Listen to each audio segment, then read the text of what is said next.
It's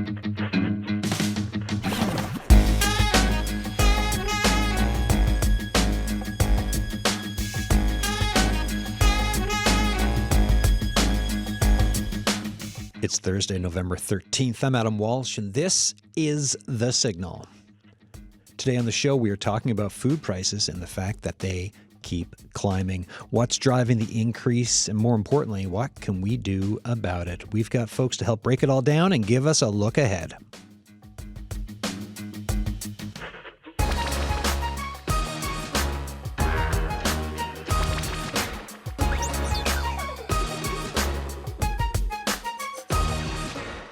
I'm just looking at, it's a CBC story from earlier this month, right? So November 4th, and yeah, no, it's still 2025, last I checked.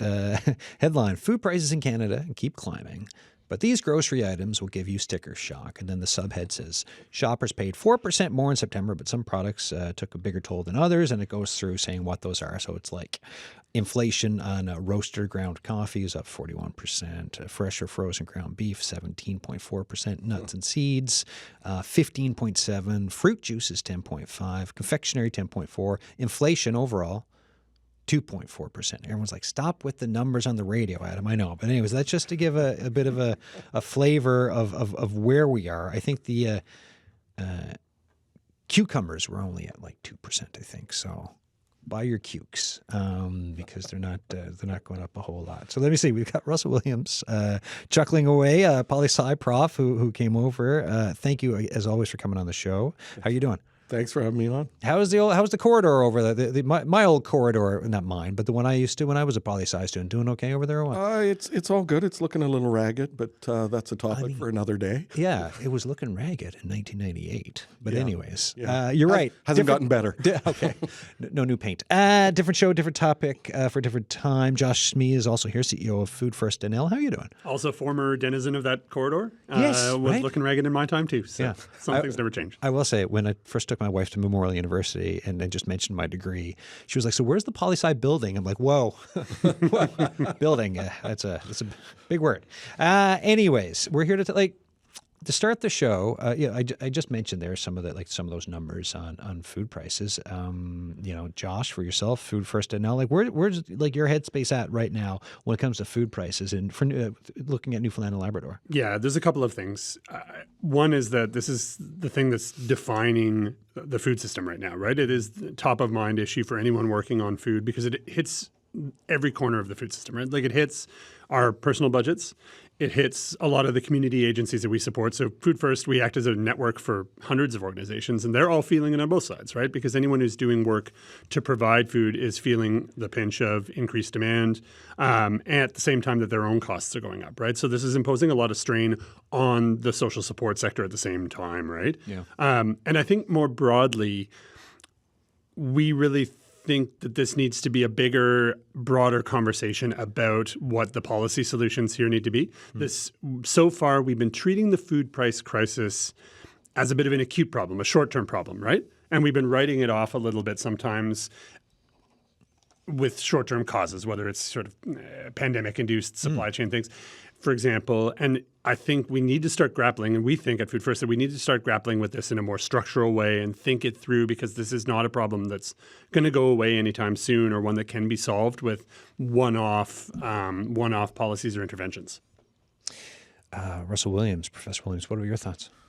Yeah, so a bunch of different thoughts. So I was chuckling about your inflationary numbers because that is one of the stories, and I'm laughing, but it's kind of like a gallows humor. Well, right? it's dark humor because because when you listen to them, like the coffee, beef, everything else, you're like, if you're not laughing, you're crying, you know? Yeah. So the inflationary pressures we've had have been like, you couldn't systematically target them more effectively to go after low and middle income people, right? Inflation is a general measure, but it's very unevenly distributed. Some things have gotten cheaper. Not necessarily in the grocery space, but if you're looking for luxury holidays, they've gone down in price. But if you're looking to buy basic essentials to feed your family, you're looking often at costs that have far outstripped inflationary pressures in recent years. And so that real thing it's not surprising that it's becoming such an important political hot button item at the moment. I think so. that's the real world description. The politics side of it is that governments seem to have gotten the message that cost of living is a thing that's motivating a lot of anger and a lot of voters. But when they go to look in the policy brief, what are we going to do about this? There's nothing in there. There's absolutely very little in the way of serious proposals, at least that I would say governments are taking seriously about what they might do about this. And so I just think it's one of these really interesting issues where people want a response from government, and governments want to sort of use the outrage over cost of living for partisan purposes, but they haven't connected it to any sort of solution, what they're going to do to solve the problem. Yeah, right. And it's that solution space that I like that Josh, you were talking about, that I always find so interesting because it's, it matters so much. How has we'll get to these solutions, and also from what the, different levels of government are saying or not saying about it. How's the conversation changed over the years, Josh?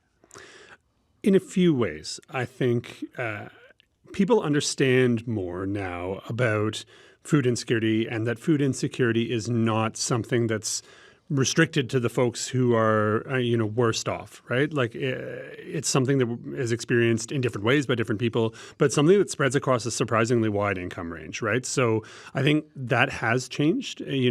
People are more willing to understand that everyone probably has someone living in their neighborhood who's food insecure, that this is a more universalized problem than people were thinking about it before. I think decision makers do understand a little bit more about what the interventions are to address food insecurity. But I agree with Russ that there is not a very good conversation yet happening about addressing prices, right? There's, people understand policy around income, for example. They might not do it, but they understand the mechanics of it. But I think that is where things are moving now. And if you ask, for example, we support a lived and living experience advisor group, folks who've lived with food insecurity. They've been on the show before. If you ask them, they are really talking about food prices. They're talking about the role of corporate concentration in the food system. They're talking about where does business fit into that. And that is a really not well-trodden space in the public conversation in Canada right now, right? Why do we think that is? I'll go to the poli-sci prof. We've spent 30 years allowing corporations to take control of the food system for profit. And the idea was they were going to create some efficiencies and make those things cheaper. The problem is we now have a non-competitive environment for those firms. And we are very much sort of in a position of weakness and vulnerability to the choices that they make. And I think that this is a puzzle that government has created for themselves. The normal mechanisms that used to exist to control sort of unreasonable price increases, they just don't really exist anymore. I do think, as Josh is alluding to, some of the politics are really shifting on this at the moment. I noticed the New York mayor's election, like a lot of people. Yeah, Mayor Mamdani just elected. I mean, who's saying he's a socialist, which in south of the border is like, everyone's like, whoa now. But in Canada, we're like, well, Yeah. And I mean, obviously, I'm a nerd about these things, so I'm a little closer to them than a lot of the public. But, in my feed this morning, I'm reading a story from Politico about how government-run grocery stores are a solution to the problem. And that's prompted by that discussion during that election, that he was prepared to go into some policy spaces that governments abandoned a long time ago, and there being an appetite for that. And that in an environment, I mean, New York is a big city with a lot of options for where you get your food. I mean, we are in a very different space here. We have a very small number of suppliers, and they really have us over a barrel. And so I also think politically, the industry itself understands the government has their back. They know that the government is not interested in talking about solutions to this, that they're too complicated or too out of touch with the ideas about government involvement in the economy, and they expect the government to continue to shield them. And in that environment, I mean, it's almost like it would be irresponsible if you were running one of those companies to not increase your prices. Yeah. No one's stopping you. Yeah. We've got David McDonald on the line, senior economist with the Canadian Centre for Policy Alternatives. Mr. McDonald, thanks for coming on the program. Sure thing. Thanks for having me. How's your morning going so far, by the way? Appreciate you taking time in the morning to come on for CBC Out East. Sure thing. It's a little rainy here in Ottawa this morning, but, the snow is not falling anymore. Okay. All right. Snow's not falling, a bit rainy in Ottawa, and now we're going to get a view on so food prices. They keep climbing. Why are they so expensive? And why is this happening? And I know you could spend the rest of the show talking about it, but we'll give it a go and see where we go with it. Sounds good. So certainly food prices are a lot higher, just like a variety of other things. The costs are a lot higher since the reopening post-pandemic. We saw the run-up in food prices a little delayed. They happened a little bit later than the increase in prices generally post-pandemic. But prices in Newfoundland and Labrador now 34% higher than they were in 2020, just a huge increase in food prices. And they're not going down. So, I think there's some expectation that this thing is going to pass and then prices are going to fall again to where they were in 2019 or 2020. That's not what's going to happen. Food prices are just a lot higher now, and they will stay a lot higher forever going forward.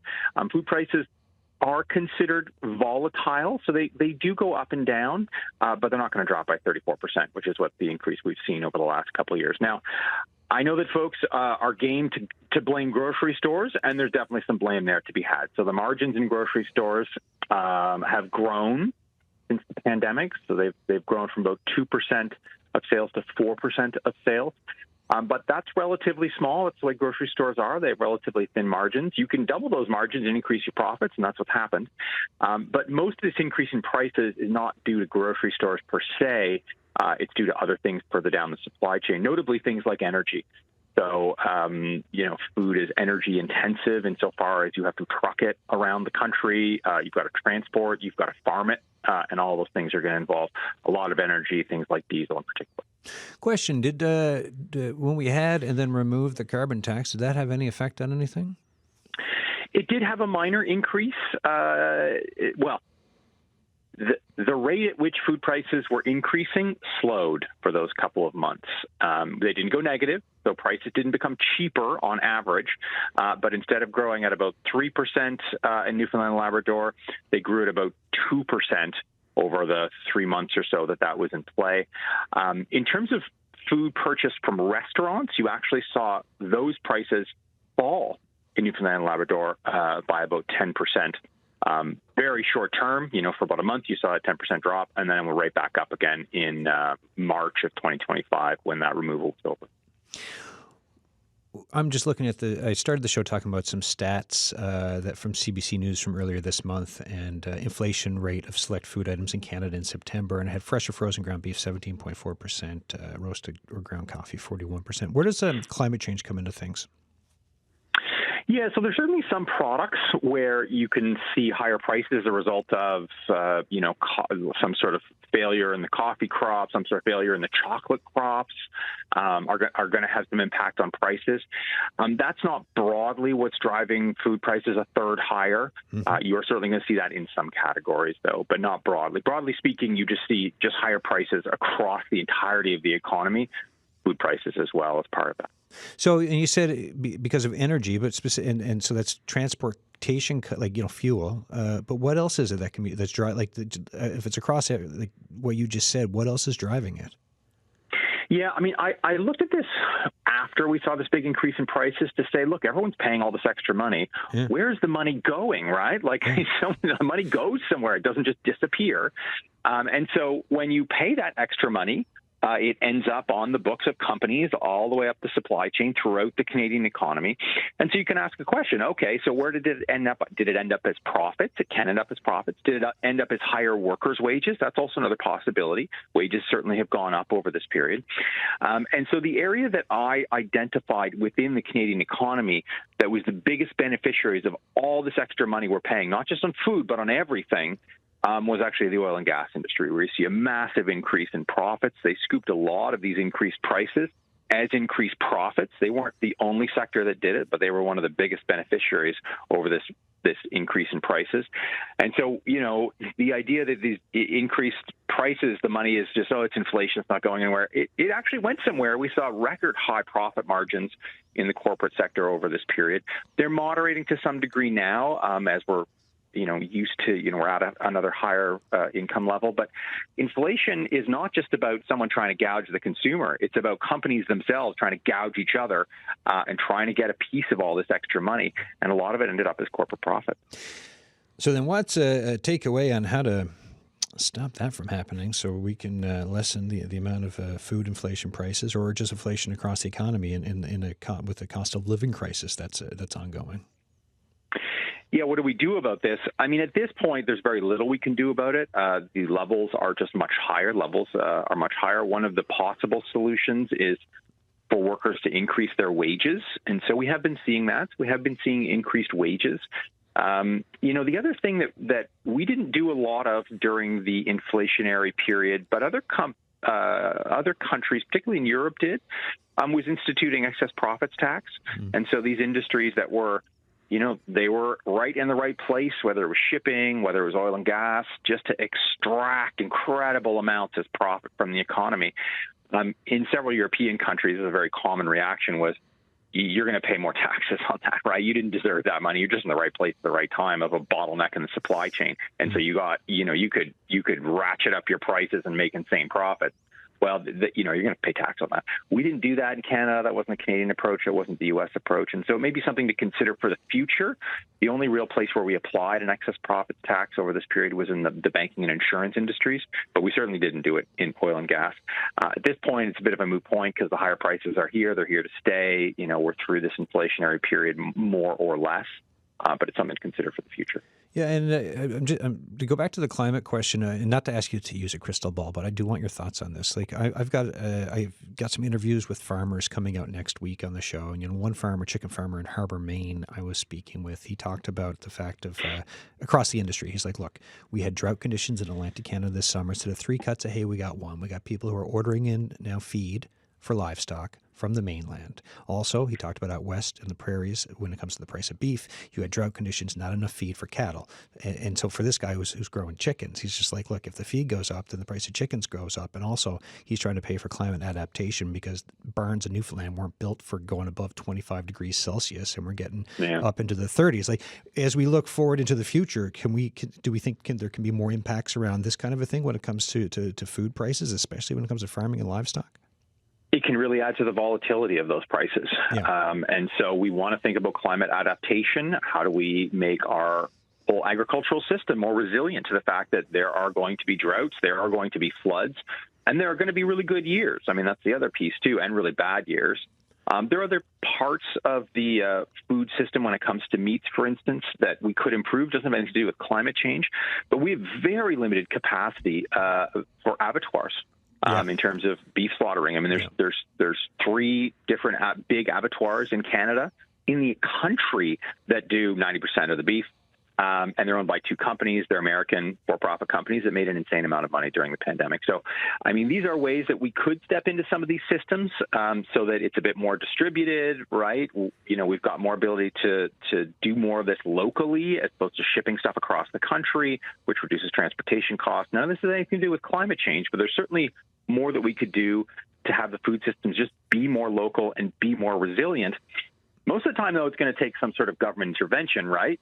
If if it's in the best interests, if it's most profitable to have 3 abattoirs in the country for the slaughterhouses, then they're going to leave it like that. Even though it might be better for a local farmer to have some sort of local capacity. Maybe we don't care about the local farmer. If all we care about is profit margins, it's probably more profitable to ship this stuff across the country. And so we need to differentiate between how do we make these systems more resilient, which is going to potentially cost government money to do that, or government incentives, and what is just going to maximize profit, which isn't necessarily going to be what's best for farmers. Yeah, what's best for farmers, what's best for the people of Canada, Newfoundland, and Labrador, right? Exactly. As we talk about food security and shoring up our food security systems. Last question before I let you go. We're talking about food prices here, but there's each fall. I find in this province, there's the story that comes out, or you hear from folks with food banks when it gets cold, seniors turn up the heat, and then also they go without groceries. There's a housing crisis across the country. Where does housing come into things for prices when it comes to cost of living and some of what we're hearing at food banks and everything else? Yeah, I mean, your biggest expense is not food. Your biggest expense is going to be housing. That's either going to be rent or your mortgage. And so we think of record high food bank usage, which is absolutely what we're seeing, as a result of high food prices. I don't think that's the right connection. I think the right connection is this is a result of high rent prices, not high food prices, because you have a hierarchy of how you pay your cost as a household. You pay your rent or you pay your mortgage first. You cannot lose where you live, right? That is your priority. So you pay those first. Second, you're probably going to pay a car payment if you have one, so you can keep going to your job, sort of thing. And then food is often a distant third. And so folks, when they run out of money, they run out of money often to buy food, which means they end up at a food bank. And so this is a discussion about rent and high rent prices. I mean, the rent prices in Newfoundland and Labrador are up 25%. Since 2020, just a huge increase. And, this isn't downtown Toronto, right? No. But we're seeing this now across the country, these rapid increases in rent that in part is caused by high interest rates. And so landlords who also have mortgages try to move their costs, their high interest rate costs, their mortgage costs onto the people that are renting. And so this causes a different problem. I mean, the folks using food banks are some of the better off folks in this crisis. The worse off folks are the people that cannot pay the rent, or there's always a certain amount of churn in the rental market. So folks, for whatever reason, move for a job. Their roommate moves out. They got to find a new place. Those sorts of things. They get out, and then they can't get back in because rents have gone up so much, and so you end up couch surfing. Maybe you're living in a relative basement or on the couch. Maybe you end up in a car. You're living in a car. The visible forms of homelessness. You're seeing folks in tents in parks. That's very visible, but that's a minority of the people that are actually homeless. Most people that are homeless, have a roof, but it's not theirs. They're living in, they're living in a car, living in a friend's couch. It's precarious housing. It's a very precarious situation, yeah, and it's very difficult. I mean, folks are going to find it very difficult to get out of that situation because rents, as well, just like food prices, are not going down anytime soon. David McDonald, I appreciate your time and analysis and expertise on this. Thanks for having me. Cheers. David McDonald there, a senior economist with the Canadian Centre for Policy Alternatives. I'm Adam Walsh. This is The Signal. Today, we're talking about the cost of living and specifically food prices. But if we're talking about that, also, rents and housing prices all come into it, of course. And just from earlier, we did a show on this just a little while ago, but Food Banks Canada annual hunger count report, food bank use has doubled nationally since 2019. In March, nearly 2.2 million people across Canada visited food banks. In Newfoundland and Labrador, use has increased by 44% in the last 6 years and 8% since last year. I've got two guests with me in studio, Josh Smee, CEO of Food First NL, and Russell Williams, a Mon Poli-Sci professor who has done work on many things, including living wage analysis for this province. Guys, any thoughts on what the Good Economist was saying there? Yeah, so, I mean, that's a very bird's eye view, very national context and really useful. The one thing I would say is that locally the picture is a bit different, right? Average family of four in this province may well spend more on food than they do on shelter. And that's not to say there isn't a housing crisis locally. It's just that food is uniquely expensive in this province, and housing has historically been a little bit cheaper. There's no doubt that people in Labrador, Northern Peninsula, are likely to be paying more for food than they are on shelter on average. And in the rest of the province, it's pretty similar. This is not a third place household expense. For many people, it may be the leading expense they have at the moment, which, highlights why it may be a particularly sensitive issue locally, right? Yeah. Josh? I think David brought up a few things that are really important. He did highlight that this is a permanent issue. This is not something that's going to be going away really quickly. I think one way that we find is helpful to think through this is we're thinking through this sometimes. We're talking about food as if it's a purely market commodity, right?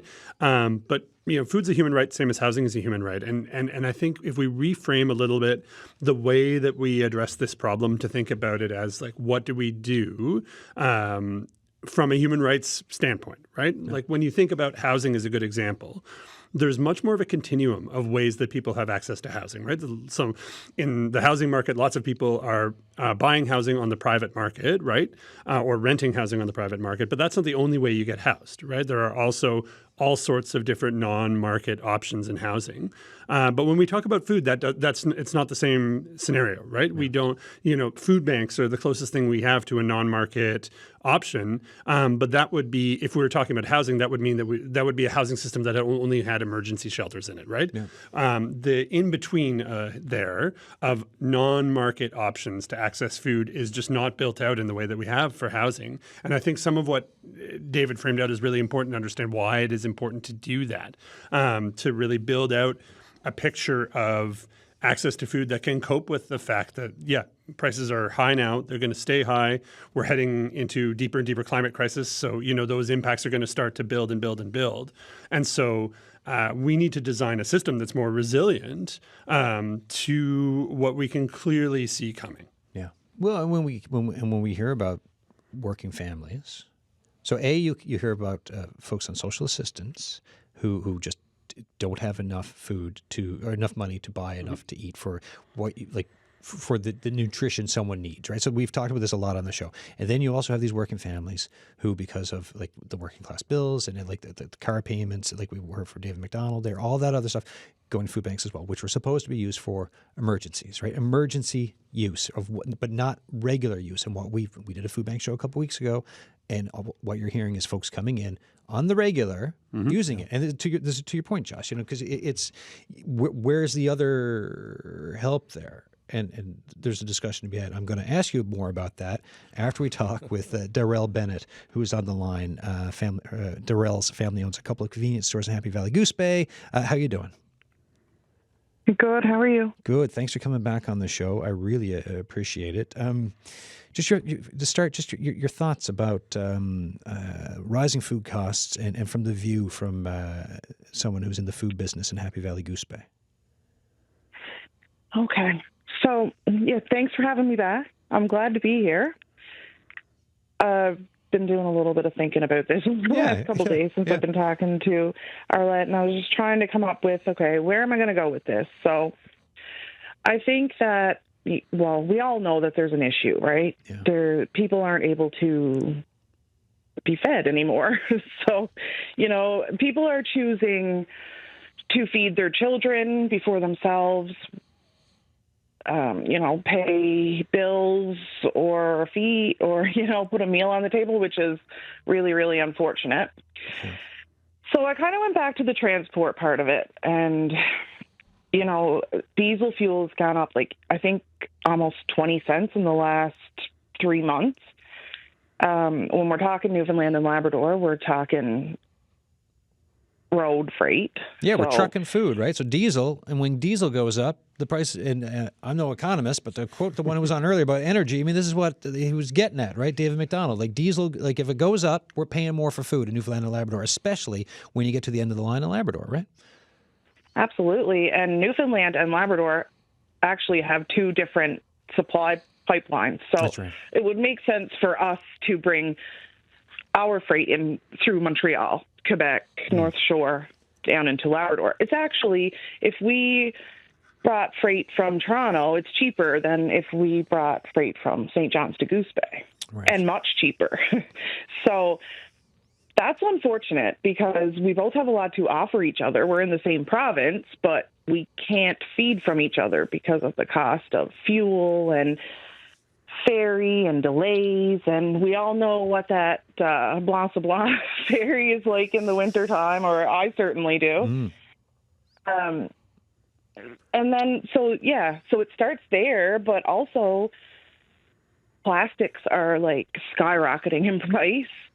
So plastic is in so much that we consume or buy. The tariffs have something to do with it as well. And I was just listening to the last little bit of your other guest, and he's right. It's not going away. So what do we do about it? I don't know what that answer is. I think that there's some plans there that hopefully we're going to be able to have a more secure supply pipeline, I call it. yeah, that's Yeah, no, of course, right? I mean, that's what it comes down to. It's just like, how do we, like for what you're talking about, if energy prices keep going up, well, okay, what can be done about that? Like, and there's questions for levels of government around the pipeline and around what fuels the pipeline and where stuff comes from and adaptation that is needed given like the ups and downs from like the climate and everything else.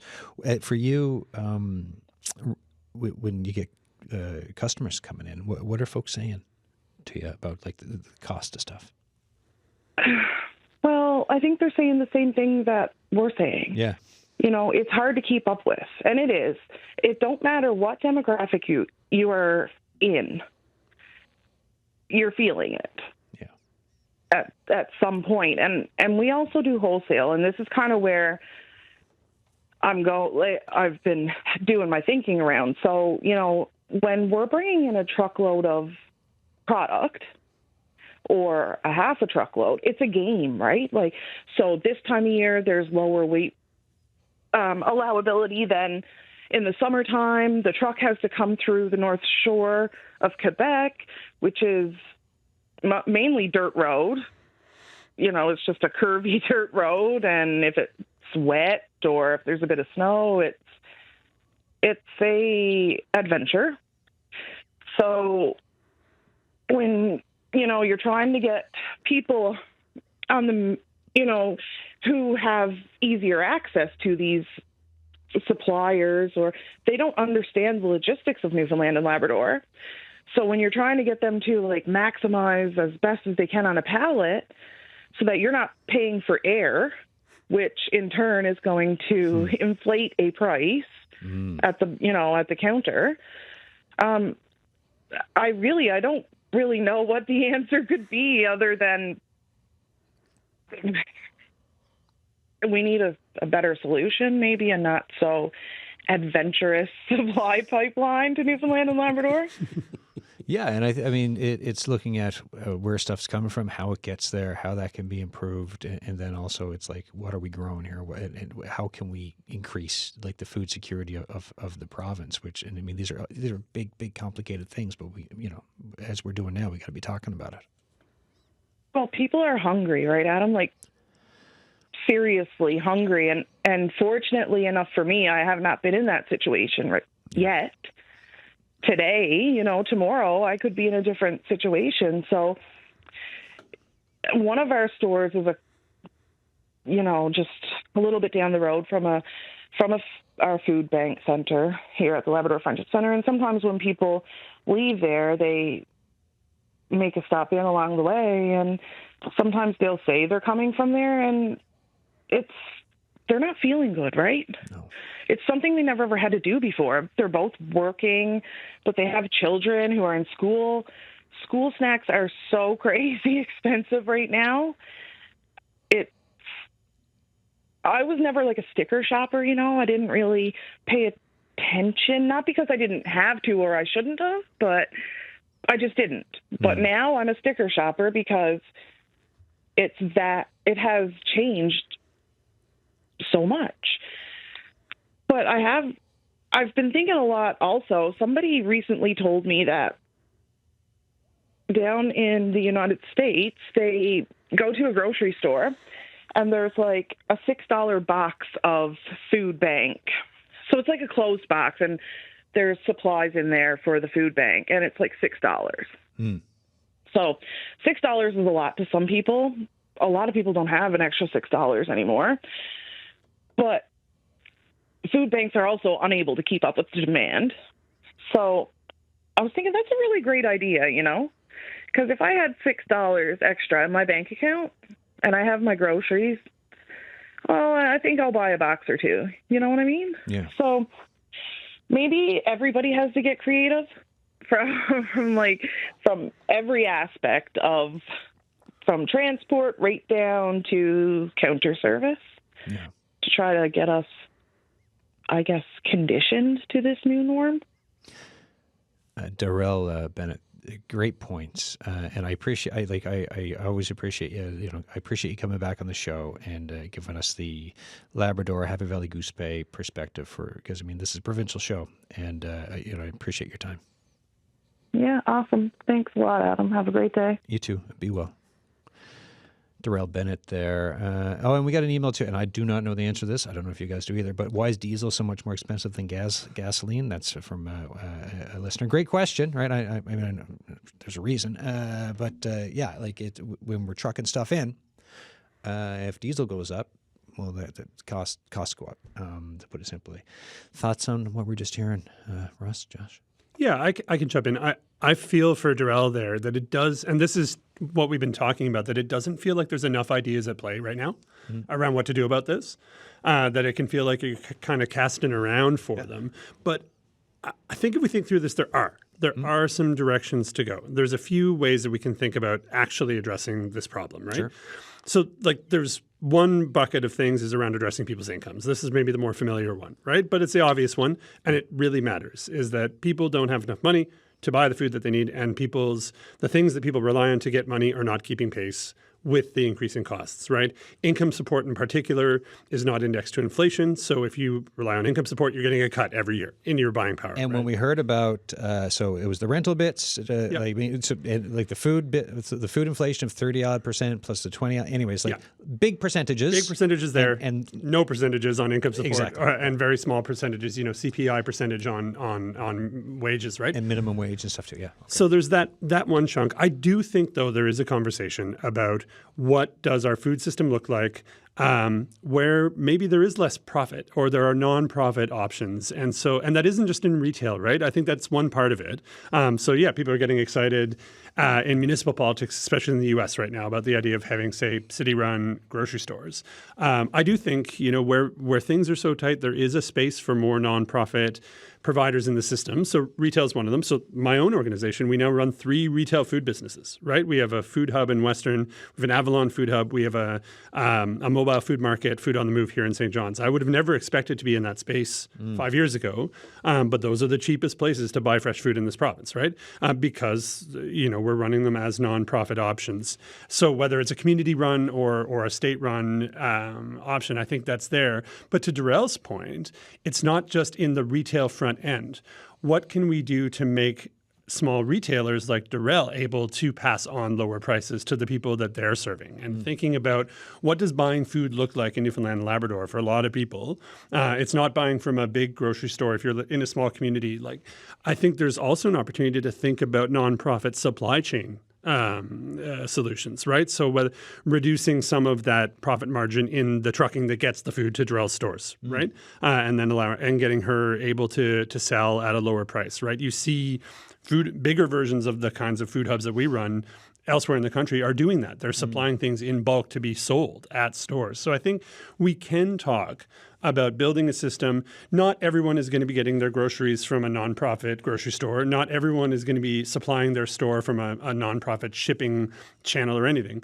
But having those things around the edges of the system do help take the edge off. And we need to have a more serious conversation about what it would look like to enable all those things to happen. And even just to put the menu of options in front of people a little bit better than we have been is really important, because there's people, we've done a lot of work in the last few years with small retailers, and they're like Darrell and other people, and they're thinking really creatively about how to support their community, and they just need a leg up. They need a place to connect and talk about and have a menu of options to run with. Any thoughts, Russell? Yeah, so obviously wages are a big thing. And I wouldn't want to let that pass by without commenting on it, because that's kind of my shtick. What's a living wage for this province, by the way? And I know it varies depending on where you are. Well, we're talking about a living wage that, depending on where you are, it's $26, $27 an hour, which is very comparable to Vancouver, right? So the cost of living in this province now compares with the most expensive cities in the country. And this is work you've done, right? You've compiled this work. This is the living wage report, which is available online. We do this every year. On the grocery side, we're looking at a situation where people are paying probably the average household around $1,700 a month for basic food. That's a huge expense that people are really struggling to pay for. And so, of course, the long-term solution is wages are going to increase, and that's going to happen, right? In the short term, it means people are really feeling the pinch right now, so that's a problem. It's an important context, I think, politically in the province at the moment. There's a good chunk of this province going into collective bargaining over the next 2 years, and they're going to be talking a lot about this issue. I'm sorry, they're just going to be talking about this.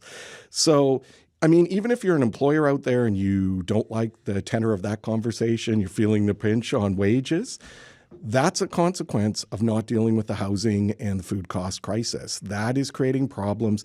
This is not just a food security issue. This is an economic problem for the entire province that we really need to tackle. So, yeah, I think wages are part of the story, and absolutely I believe in living wages. I believe that's a big part of the solution. But I think Josh is right to point out that there are things that we should be doing specifically in the food space to try and tackle this problem. And, it can sound a little pie in the sky now to say, maybe we can have a more developed co-op sector, a more developed nonprofit sector, and people, they maybe think that sounds a bit romantic, but those things existed when I was a kid, right? Yeah. They were common in the community I grew up with. And the point wasn't that you got all of your stuff through the nonprofit co-op. It's that it provided a level of competition and a floor where people could find some alternatives, which is an important sort of keeping everyone honest kind of dimension in the system. All I can say now is, and this is really, just anecdotal. I love anecdotes, Adam. I can go in a grocery store right now and look at the price of cod and where that cod's coming from. There's something broken in our food system. And, David was saying it earlier in your interview with him that, we need to try and get locally sourced products into the marketplace more. We really need to work on that here. And it's hard, right? Because we don't have a lot of suppliers locally, but we're paying a lot for very long supply chains to get products from far away to here, things that we produce locally. Like when I think about what a harvester gets paid per pound for that cod and what people are paying for in a big box grocery store, I think there has to be some scope in there for some sort of more independent nonprofit layer of competition in that system. And of course, that's market creating. And I know Josh is sort of alluding to that. You build that infrastructure, farmers have a better outlet for their product locally. It really helps sort of scale up the local food system. And these are not big investments for government, but they rely on them to think, we're going to go into a public policy space we haven't been in for a long time. And honestly, they need to sort of seize that moment. So it was October 31st, we did our food bank check-in. And at the time, I spoke with Kirsten Beardsley, the CEO of Food Banks Canada. So Kirsten was telling me about, well, wait and see what the federal budget is. A lot of defense spending in the federal budget. So I want to go federal and provincial. Did anything stand out for you guys in the federal budget? This generational changing budget as it was advertised by folks, but on this file? I can jump in because I think this connects to what you were just saying, Russ. The one thing that stood out to us was that the National School Food Program has been made permanent. And I think this flies under the radar a little bit for what is one of the bigger expansions of the social safety net in recent years. In this province, this is in the tens of millions that's being spent every year now to get every kid from pre-K to grade 9 right now will be getting access to school meals, right? So that's a program like that does reduce some cost of living pressures on the households that use it. I have access to affordable school meals. It makes a huge difference in my life. And I'm someone who has a good job, right? But B, it creates the circumstances to have this broader conversation about the food system, right? Because suddenly this program is going to be the biggest buyer of food by far in this province. And what can we do to make it possible for those programs to spend that money locally? Because it's really hard for them to do it even when they want to now, because there are missing pieces of infrastructure in between the people who produce the food and the schools who would like to serve it. And I think if we look at that National School Food Program as an opportunity to start rebuilding some of these pieces of our system, we can get to a place where there's community infrastructure built that also does a whole bunch of other useful things for people who don't have kids in school or for people who are not connected to that. So we were really glad to see that is being made permanent. The feds are not paying the majority of that program, right? It's the provinces. Yeah. But federal leadership matters. We've seen that with daycare, with all sorts of things. The feds bringing people to the table, getting them to sign agreements, set targets, that matters, and consistency there matters. So there wasn't a lot of other good news, I think, think, in the federal budget from around this conversation that we're having today. But that one was good, and I think could be better if we thought bigger about it at the local and provincial levels. And provincially, I'm just looking at foodfirstnl.ca. Right? So, by the way, PC promises and the right to food. The blog post you folks have up. It's the NL child benefit to 3,000 more children. Launch a responsive poverty reduction and prevention strategy with the goal of making the province's poverty rate the lowest in the country. Not the first time folks have tried that. Launch a 10-year agriculture strategy developed with input from farmers, retailers, and experts. Expand school meals for K-12 students. Reduce the amount of income tax paid by Newfoundlanders and Labradorians by raising the basic personal amount to $15,000. Take action to increase the availability and affordability of food in Labrador. Seniors benefit increase. And there's a few, cost of living crisis stuff, and the implementations of the United Nations Declaration on Human Rights of Indigenous Peoples. So that all that's there. What do we think of what we're hearing from the new provincial government? And I know it you got to wait and see for stuff to happen, but for the what's been put out so far, what do we think of it for both of you? So it's clear to me, I think cost of living was the key issue in the provincial election. I think that's one of the problems the government ran into, or the former government, that they didn't anticipate that was really the central issue people were going to encounter on the doorstep. The PCs have some proposals in that area. I would say, in general, they're not great mechanisms to address cost of living. Across the board tax cuts, from a public finance perspective, they're not the best way to target help to where it's needed, and they come at a cost, right? You've got to make up that revenue somewhere else, or you got to cut something else. And so, I really think Mr. Wakeham would be well advised to take a look at the cost of living file more closely now that he's in office, and now that he can see how much that resonated with public concerns, and think about a broader suite of measures they might use to tackle the problem. I think that advice is the same for the federal government. I appreciate Josh's positive story there. I'm just going to say that the federal budget was not a cost of living budget. No. And I think that's a strange moment to be having as a federal government. I know there's a lot going on. I know they've got a problem with the White House. They've got a problem with defense spending. They've got a lot of stuff to tackle. But the cost of living crisis is real, and it's a driver politically. And the federal government has more capacity to tackle some of these problems. As Josh just alluded to, things we might do locally. Do we have the financial capacity and the policymaking capacity to deliver those things? I don't know. We need that federal leadership, but we need federal money. And so I think the two things are intertwined. And it's interesting, we're talking about a PC government provincially and a Liberal government federally. I'm not sure either of them has really gotten the message yet as to where the public's at on these issues. Okay. I'd say the provincial government here can look to the last PC provincial government for some good examples, though. When they keep bringing that up too, right? And as well they should. Yeah. I think credit where credit's due. The poverty reduction strategy that happened at that time in the 2010s. Yeah, so the Williams government. The Williams government, it was and is regarded as one of the most effective strategies like that any province has pulled off, right? Like we did see, we saw food insecurity go down, which is a very rare thing in modern Canadian history.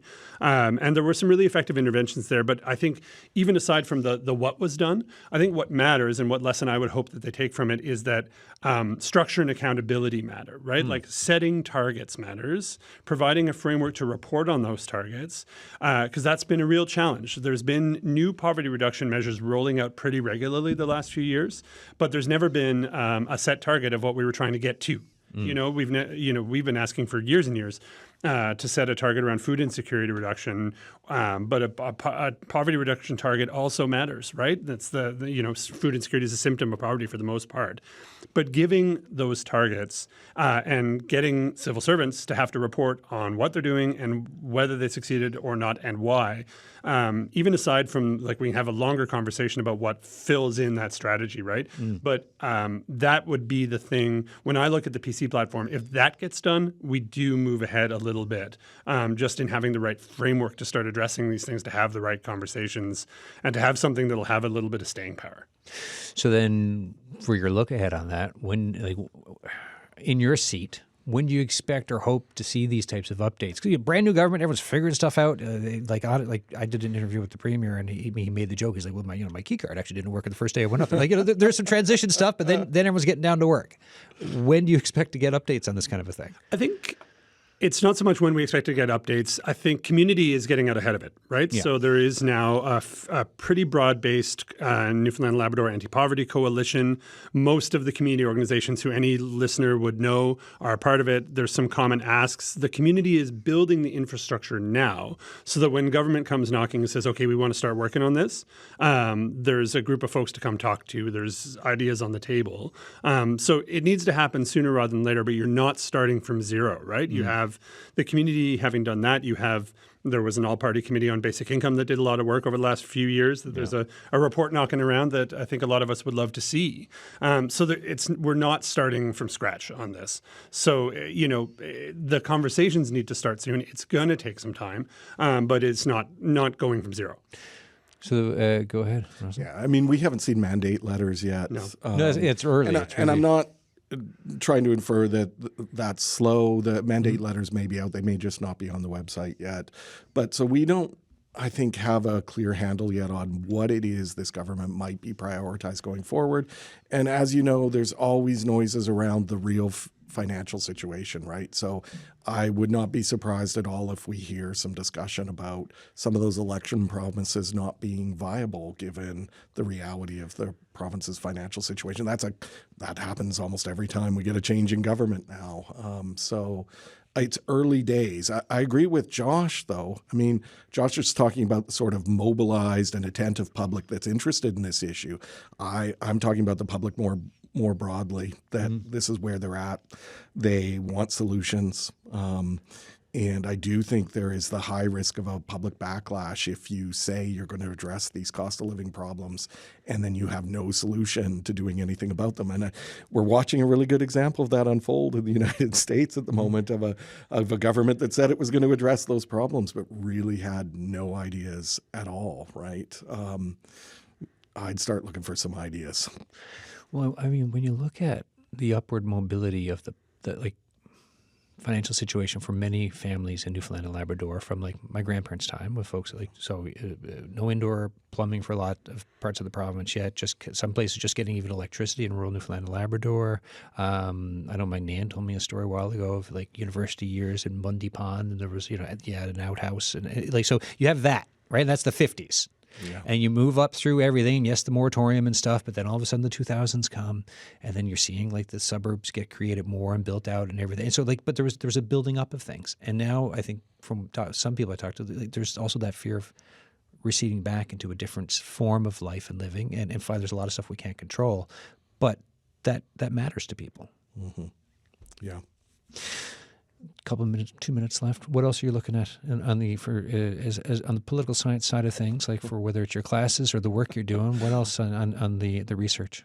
I agree with Josh, just that process is everything, right? And so that's what made the poverty reduction strategy successful. And again, there's been a change in government, so I don't know if I want to kick the previous government while they're down, but they weren't that attentive to process, and I think that's kind of why they ran into problems in this area. And so I'd really encourage the new government to think about process, about how they go about doing things, and making sure they're gathering good information. And when do budget consultations normally start, by the way? Usually in February. Yeah, so that's just not too far in the future. So because that's the thing we'll be when all this what we're talking about, it's that first budget. Because when I interviewed Premier Wakeham for the This is Newfoundland and Labrador podcast, he mentioned he's we're coming in into this budget cycle, and we need to plan for the next one, to look at the books and then to come up with planning. So that come spring, very curious to see what gets said. Mm-hmm. Last word, 30 seconds to you, Josh. Me. Just to say that we're already in a good place here with people in this province, right? When you ever see public polling on this stuff, Newfoundlanders and Labradorians are really supportive of aggressive action to do something about these problems, right? We have a much higher public support for higher minimum wages, for basic income, for these large-scale changes than anywhere else in the country does, right? So I think the messages be bold, but also for people to tell decision makers that we want to see something big out of them. All right, guys. Thank you so much. I appreciate your time as always. Thanks for having us on. That is it for the show today, folks. If you have thoughts for us, The Signal at cbc.ca. Tomorrow we're going to do a whole other show. Braiding Peonies, written by Sobia Shaheen Sheikh and directed by Santiago Guzman. We're going to get into this play. Follows a Muslim family in St. John's after a racist Islamophobic incident. We'll talk about the writing of it, why this play matters so much, and you'll hear the thought process around it. That's tomorrow on the show. Don't miss it. Cheers.